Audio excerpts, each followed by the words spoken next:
নমস্কার বন্ধুরা, কেমন আছো তোমরা সবাই? এটাই বাঙালির লাইফস্টাইল চ্যানেলে তোমাদের সবাইকে স্বাগত জানাই। আমরা চলে এসেছি ফ্যামিলি নিয়ে দীঘা ভ্রমণের ভিডিওর অন্তিম পর্বে। এই ভিডিওর গল্পটা শুরু হচ্ছে আমরা দুপুরের লাঞ্চ করে, অবশ্য তখন দুপুর ছিল না, বিকেল হয়ে গেছিল। আমরা বেরিয়েছিলাম সন্ধ্যের সময় একটু চা বিস্কুট, একটু কিছু টিফিন খাওয়ার জন্য। অন্যরা যারা আছে কেউ চা খাচ্ছে, আমরা তিনজন খাচ্ছিলাম আমুলের ড্রিঙ্ক। আমার দিকে একটু ঘোরা তিনজন মিলে চিয়ার্স করি। চিয়ার্স করতে দাও।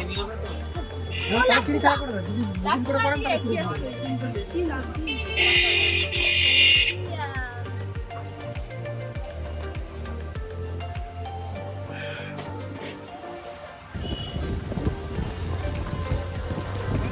আজকে বেরিয়েছি সন্ধ্যার সময় একটু ঘুরতে এই মার্কেটে। আজকে রাতে বাসে উঠবো বাড়ি যাওয়ার জন্য।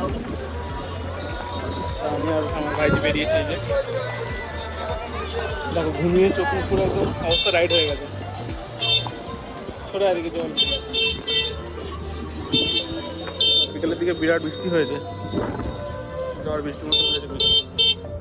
সুন্দর টিফিন করে বেরিয়ে পড়েছিলাম দীঘা মার্কেটের দিকে। তোমাদেরকে দেখালাম মেঘটা, তখন ওই মেঘটাতেই বৃষ্টিটা হয়েছে।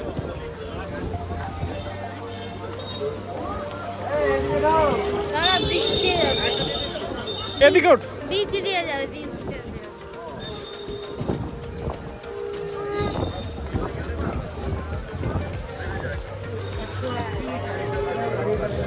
এবারের মতো শেষবার সমুদ্র দর্শন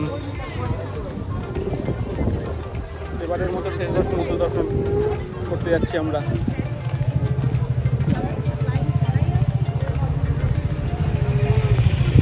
এই যে আমার সামনে আমার দাদা যাচ্ছে,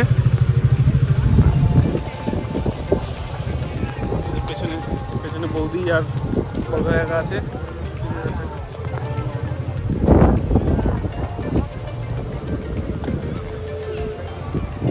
রাস্তা পুরো প্যাচ প্যাচ হয়ে গেছে পুরো বৃষ্টিতে। এখান থেকে কিনে নিচ্ছিলাম কটা ব্রেসলেট, বাড়িতে গিয়ে এগুলো গিফট হিসেবে দেওয়া হবে। তোর হাতে যে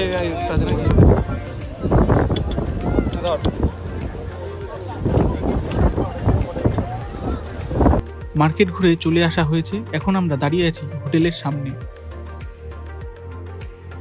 এই রুমটা দেখে নাও, এই রুমটাতেই আমরা ছিলাম আজ 2 দিন।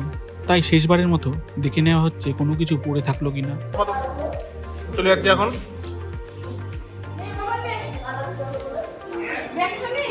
ওই রুমটা একটা, আর এদিকে একটা রুম। এই দুটো রুমে ছিলাম আমরা, আর ওই রুমের ওয়াশরুম হচ্ছে এইদিকে। কেন আমার ব্যাগটা নাও। এই যে সব লাগেজ টাগেজ সব তোলা হয়ে গেছে, গাড়িতেও সব উঠে পড়েছে। আমরা উঠবো এবার।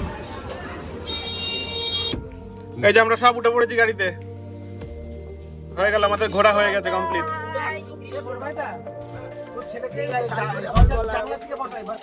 রাত এখন 10:40।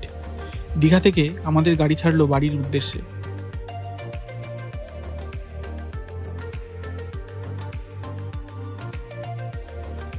এখন রাত প্রায় 1:45 মতো বাজে। আমরা বসে আছি কোলাঘাটে একটা রেস্তোরাঁয় রাতের ডিনার খাওয়ার জন্য। রাতের ডিনারে আমি আর মা নিয়েছিলাম তড়কা আর তন্দুরি রুটি। বাকি অন্যরা কেউ নিয়েছিল সবজি ভাত, কেউ নিয়েছিল তন্দুরি রুটি আর ভাজা, আর আমার ভাইজি নিয়েছিল 1 প্লেট বিরিয়ানি। এখনো রাস্তায় কন্টিনিউ বৃষ্টি হয়ে যাচ্ছে। কি জানি, মনে হচ্ছে গোটা রাস্তাটা এভাবেই যাবে। তো চলো বন্ধুরা, আমি ফ্যামিলি নিয়ে দীঘা ভ্রমণের পুরো গল্পটা এখানেই শেষ করছি। দেখা হবে খুব তাড়াতাড়ি অন্য একটি গল্প নিয়ে। আর লাস্টে ছোট্ট একটুখানি একটা ক্লিপ আছে, সেটা কেউ দেখতে ভুলো না কিন্তু। চলো, টাটা।